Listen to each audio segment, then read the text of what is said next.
Relationships can be tough, especially when you're with somebody who you thought was the love of your life, and you watch that relationship start falling apart, and you feel stuck, wondering, should I stay or should I go? Now today, I'm going to share with you a major breakthrough that will allow you to turn any relationship around, no matter how bad it may seem. Check this out.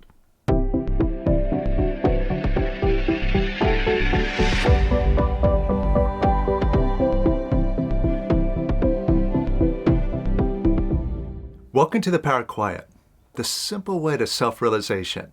So if you want total control of your mind and more happiness and abundance in your life, then you come to the right place. So if you're new here, make sure to subscribe. You're going to love what we show you, primarily because it gets results. The thing is, we don't just say nice things, enlighten things. We don't just throw words at you, because talk is cheap. What matters is the results that you get. And we're all about results, and if you just follow along and try what we show you, you're just going to be amazed by the results that you get. And if you're a regular here, you love the work that we do, and it makes a big difference in your life, then let us know. Hit the like button below and share this video with your friends, because the more we can get this wonderful work out to the world, the better the world will be for us all to live in. Now, talking about living in a world where we have to exist with other people, talking about relationships. This last summer, I did a 12-day retreat in Romania. And during these retreats, there's an exercise that we often do. It's a very powerful exercise. We call it the Gandhi exercise. And we call it that because we show you how to be like Gandhi, how to take a difficult person or, other party and actually turn them around and have them come your way without fighting with them, without resisting them, just by letting go and being nice and loving. The whole situation just falls right into your lap. And it's a powerful exercise because it also shows you how to release in the real world. When someone's in your face, giving you a hard time, how to release right there on the spot and actually see the situation turn around right in front of your eyes. Now, when we do this exercise, the way it works is you'll get assigned a partner and you'll describe to your partner the person in your life who really bugs you, someone who is an absolute terror towards you. They give you a hard time, they're obnoxious, whatever. And so you tell your partner what this person says, how they act, what they do, how they treat you, so that you'll stand in front of the room and your partner will play out this person. And you get to release right there in real time. And you see them literally run out of gas when you let go. You see that difference because you see, like, when you're resisting them and you're reacting to them, they just keep going and going and going. But once you let go, it's almost like a Mike Tyson knockout punch. They just stop dead in their tracks. And oftentimes, you see them do a 180-degree turn and just come your way.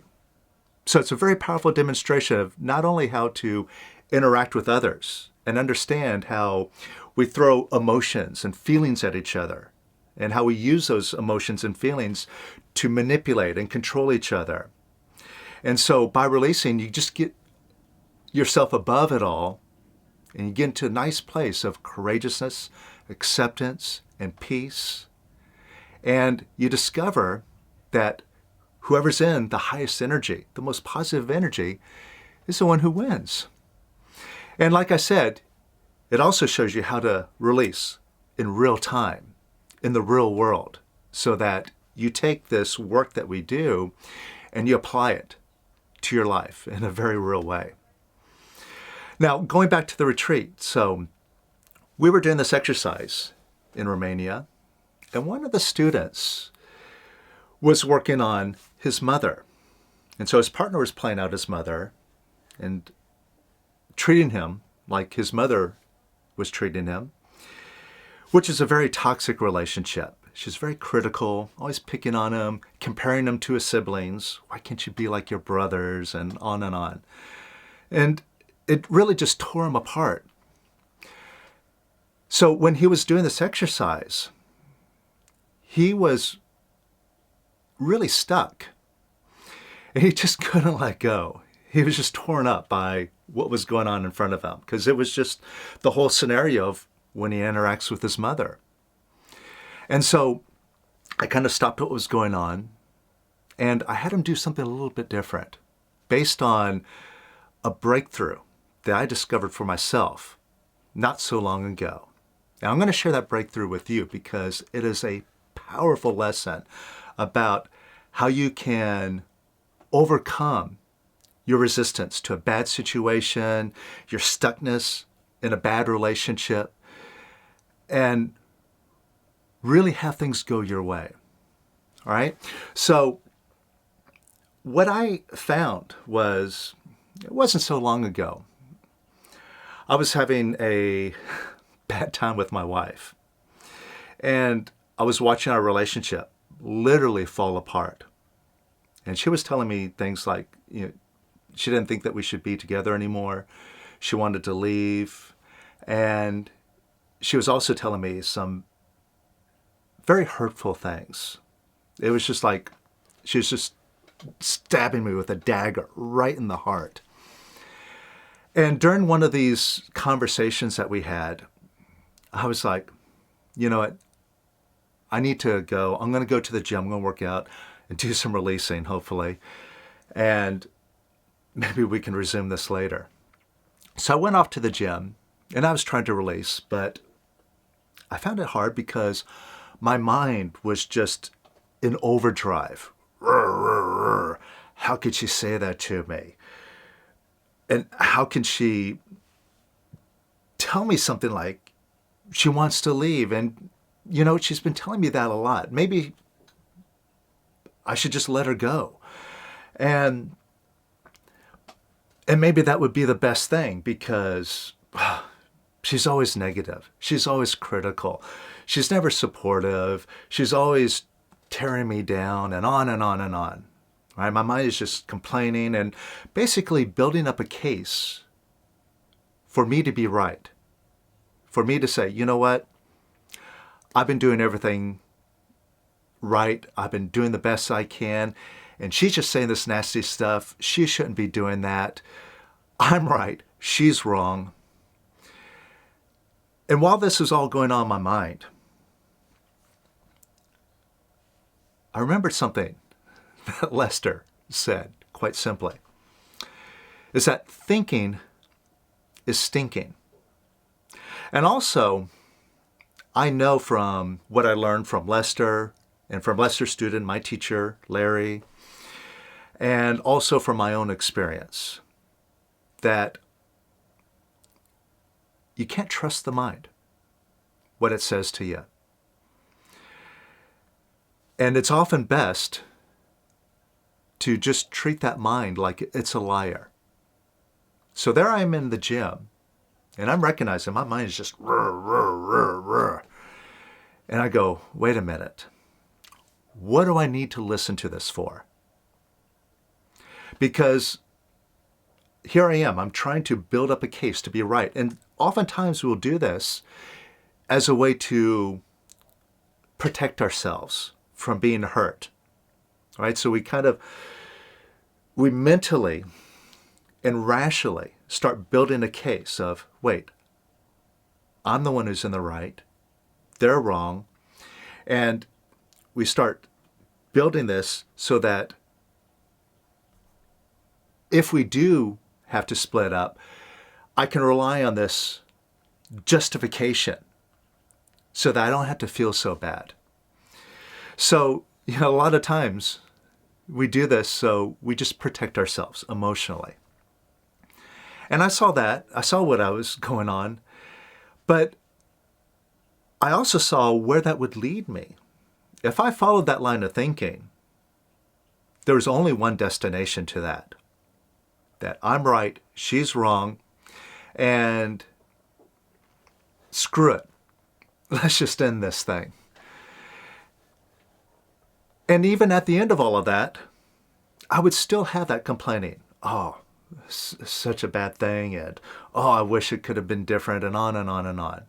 If I had kept that thinking going, it would have stayed with me, and it would have kept me feeling lousy, even if I decided to just go that direction. So I realized, look, again, thinking is stinking. And I don't need to listen to that. And how do I know that what my mind is telling me is even true? After all, I could start picking apart what it's saying and realizing what it's saying isn't fully true anyway. When it's saying that, oh, she's always negative and she never supports you, when I stop and I discriminate about that, that's not true. There's been times when she's been very sweet and very supportive. So I don't need to listen to that mind. And therefore, instead of kind of releasing on the situation, the external thing, what I was releasing on was the inner voice and that complaining, the internal part. And to me, that was a much easier thing to release on, in such a heavy situation, because externally, I wasn't sure if it was going to work out. I wasn't sure, if I could control her behavior or control how the relationship would end up. But I know that that voice in my head, it belongs to me.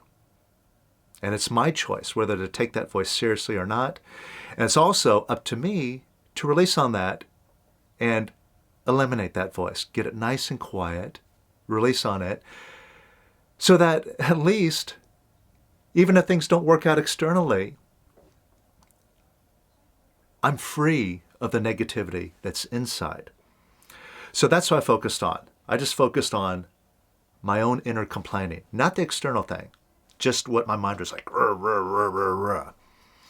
And just released on that, released, and released. And while I was there at the gym, I just saw that voice quiet down more and more and more and more. And once it got quiet enough, you see what happens is when that voice is just so loud and so strong, it seems very real. And for all you know, what it's saying is true. And there is no other option or reality that could be had because that voice is just so strong and so loud. But releasing just gets that voice quieter and quieter and quieter. And once it gets quiet enough, then you access an awareness, an intelligence that is much higher and much more powerful and much more unlimited than what this voice in the head offers.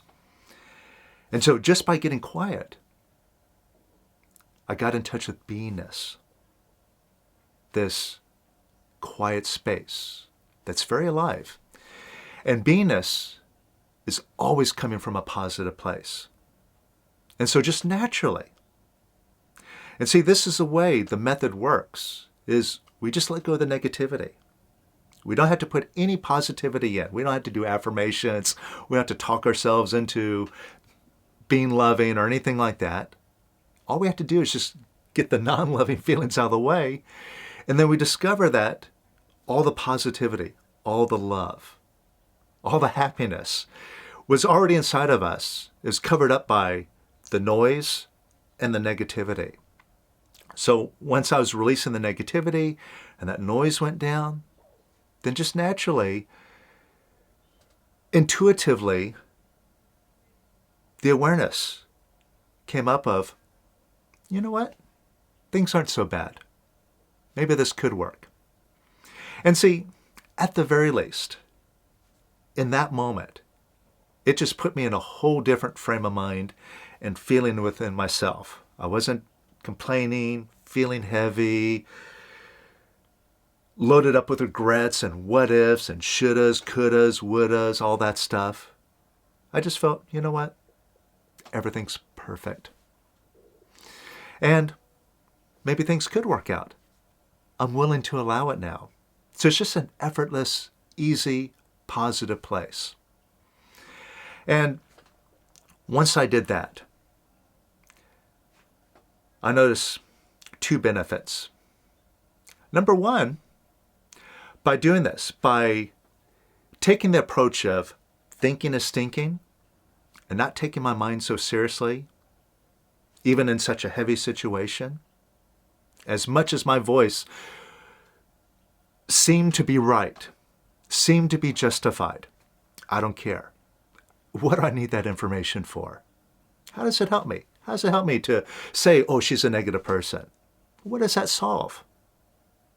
Like I said, the only conclusion to that is, fine, she's negative. Let's just split up then, right? But that's no solution. And once I got that voice quieted down and I got in touch with beingness, that first benefit was getting my own ego out of the way. You see, one of the things that you learn doing this work is that the ego always needs to be right. In fact, you don't even need to be doing this work. You could be brand new and just observe. It's pretty obvious how the ego always wants to be right. Look at all, the arguments and conflicts that we have with all sorts of people in our life, our coworkers and so on. We always have to be right. When we argue with people online, right, we get into some, argument, in an internet thread. We got to be right. And you see, that's what everybody's doing. So that's how the ego works. The ego always needs to be right. But something that Larry, my teacher, used to always say is, would I rather be right or would I rather be free? Now, by letting go of that need to be right, it freed me of my own ego. Basically, I got my own ego out of the way.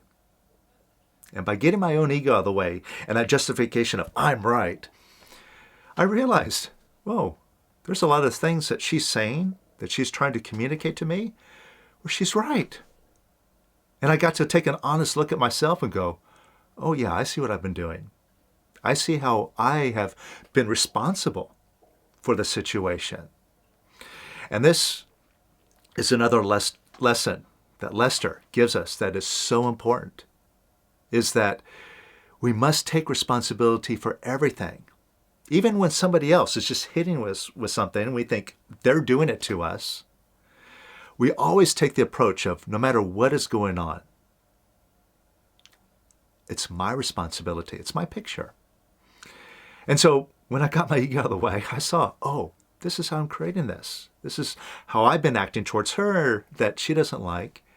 And guess what?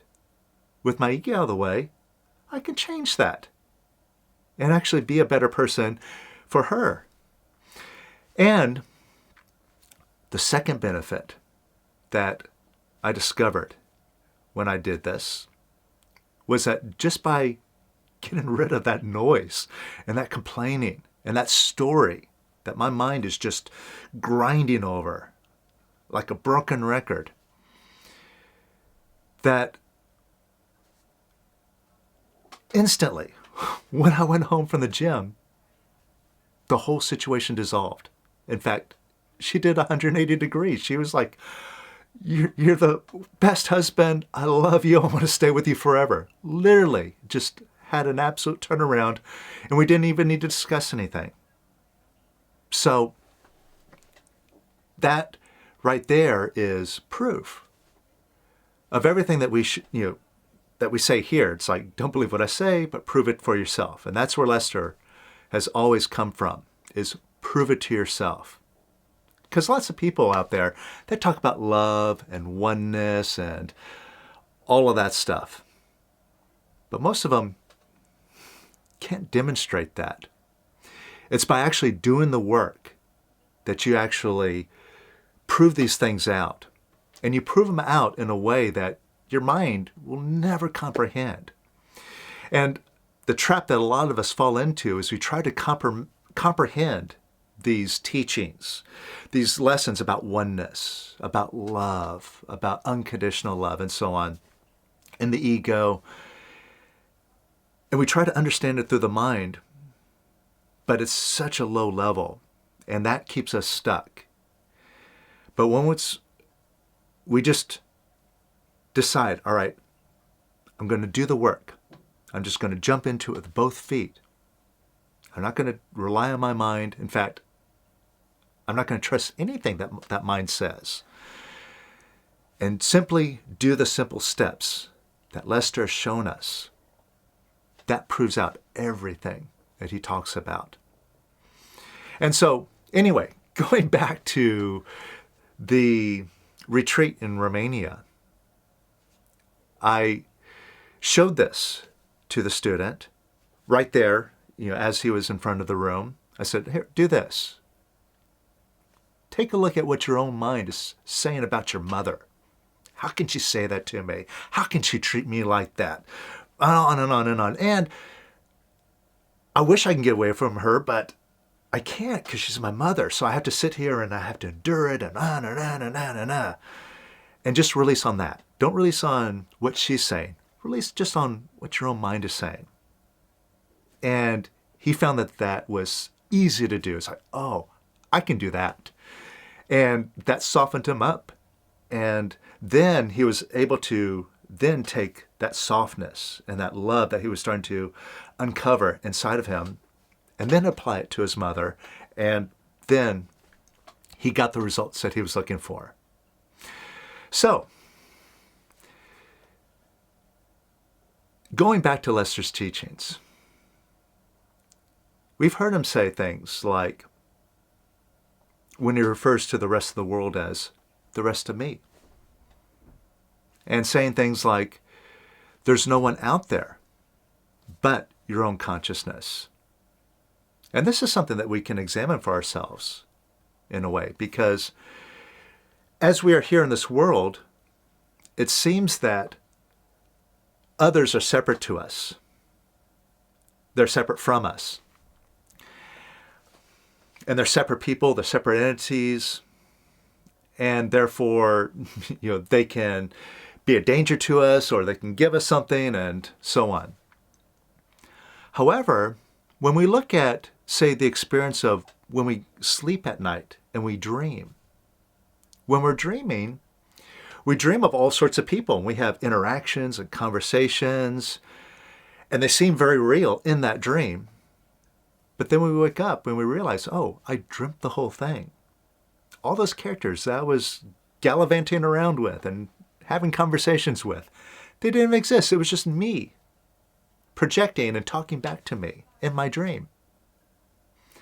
So if that's true in the dream, then maybe it's true in the so-called real world. How would I know the difference?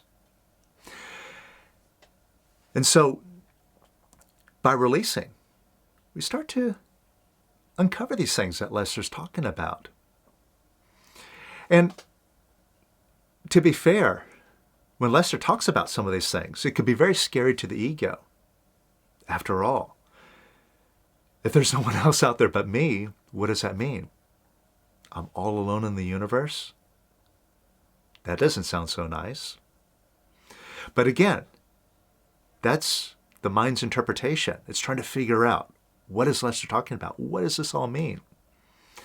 And the conclusions that it comes up with is, oh, I don't want that.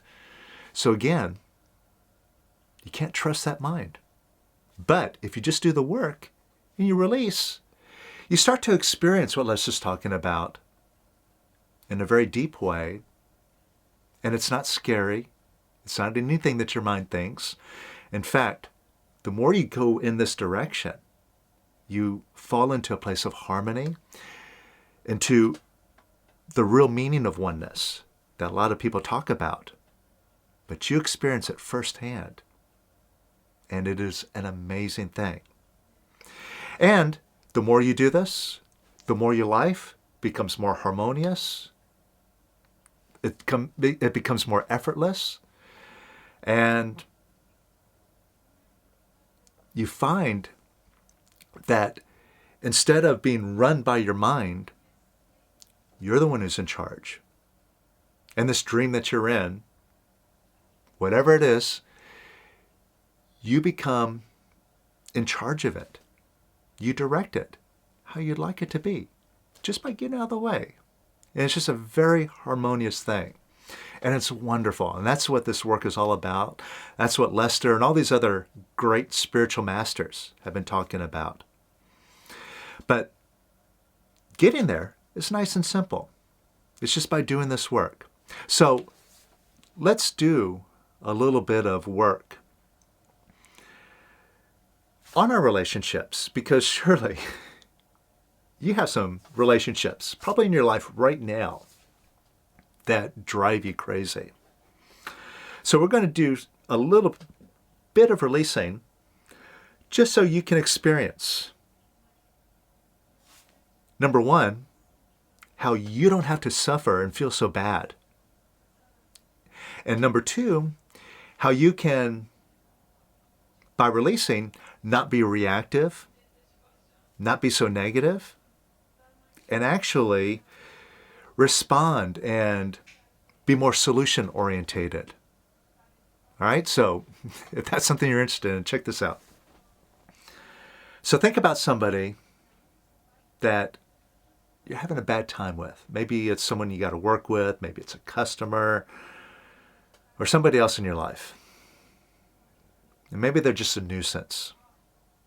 Or maybe they're just downright mean and nasty to you. Or maybe it's a relationship. Maybe you're with a spouse and just things aren't going so well. So first of all, when you think about this person,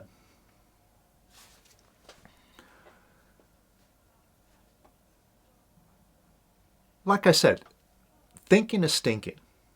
So from the neck up, we're not going to pay attention to any of that. What we are going to pay attention to is from the neck down in your stomach and chest area. So when you just have this person in mind, I want you to just put all your focus on your stomach or chest. And it might help you to close your eyes and even put your head down towards your stomach or chest. And notice when you think about this person, if you have a kind of a clenching feeling, a contraction, kind of a knot showing up in your stomach or chest. Do you feel that? Kind of a clenching, contracted feeling. Now what that is you pushing down in your feelings, pushing down in your negativity. And what it is the situation external is stirring up those feelings. Feelings of grief, regret, heartbreak, heartache, all that stuff. But if somebody in your life can stir up those feelings didn't just come out of nowhere. And that person didn't give those feelings to you. They were inside of you already. So what's happening is when that person's triggering you and you feel like, ugh, I hate this. I hate the way I feel. They're actually doing you a favor because you've been sitting on those feelings all this time, pushing them down. But that person triggered them, and those feelings are just coming up to leave. And notice right now, when you feel that contraction, you're feeling those feelings come up. They want to leave, but you're like, oh no, I don't want you. And you're fighting with those feelings, and that's why you feel that tightness in your stomach or chest. Now, instead of pushing down on your feelings now, what I want you to do is just open up an imaginary window or door right in front of that tightness, that contraction, wherever it is. Just right in front of it, open up an imaginary window or door. And imagine that tightness, that contraction is just energy. And imagine it's just energy now moving out that door. Just imagine that energy leaving out the door now. And a little bit more.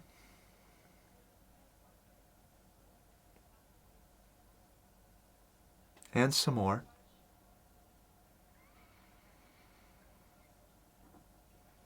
And even more.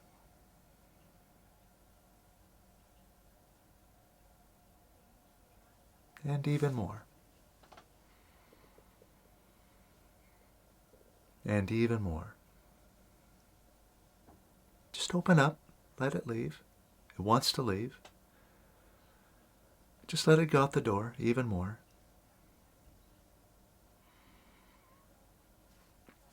And even more. And even more.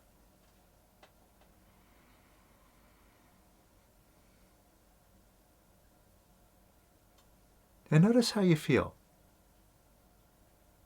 Just notice if you feel a little bit lighter. That's all we're looking for. Just a lighter feeling. Notice the difference. Now see if you can welcome up some more of whatever's getting stirred up when you think about this person.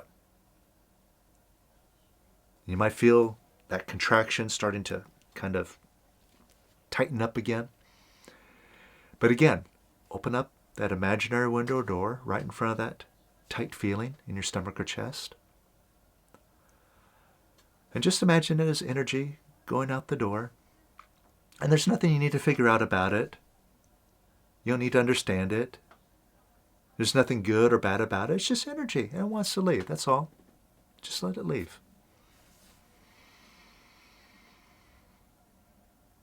And a little bit more.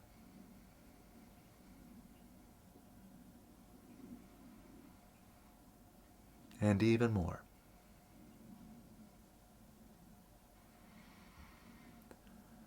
And even more.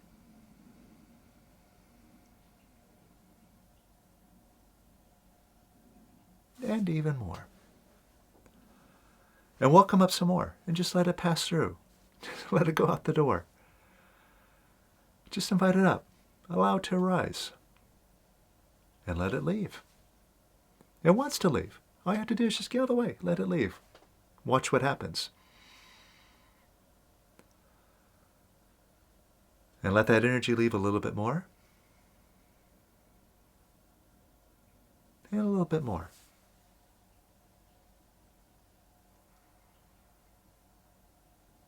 And notice how you feel now.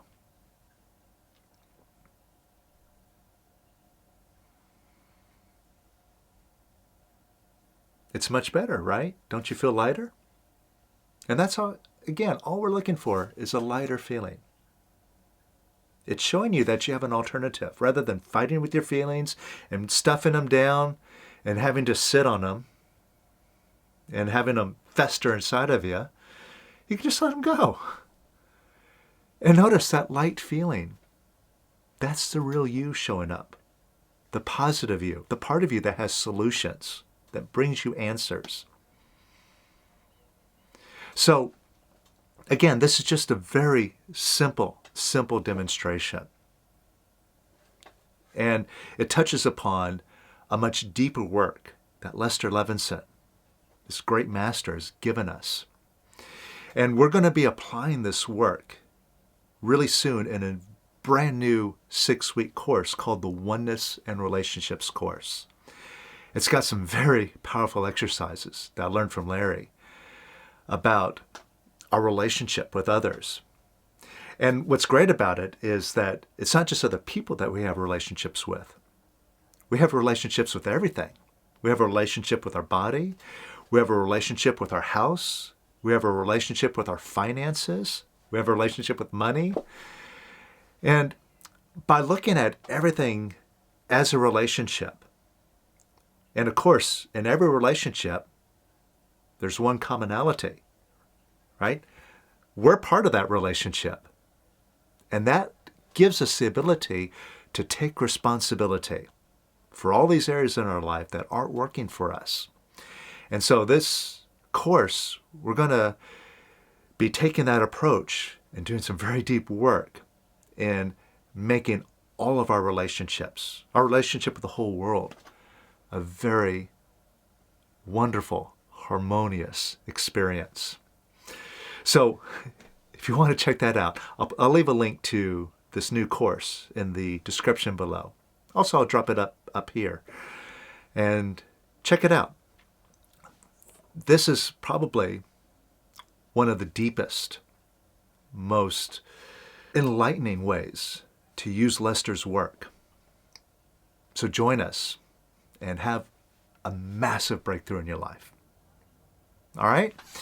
And just notice, when you're out there talking to someone who just says something nasty or rubs you the wrong way, just notice how your mind talks to you and discriminate about that.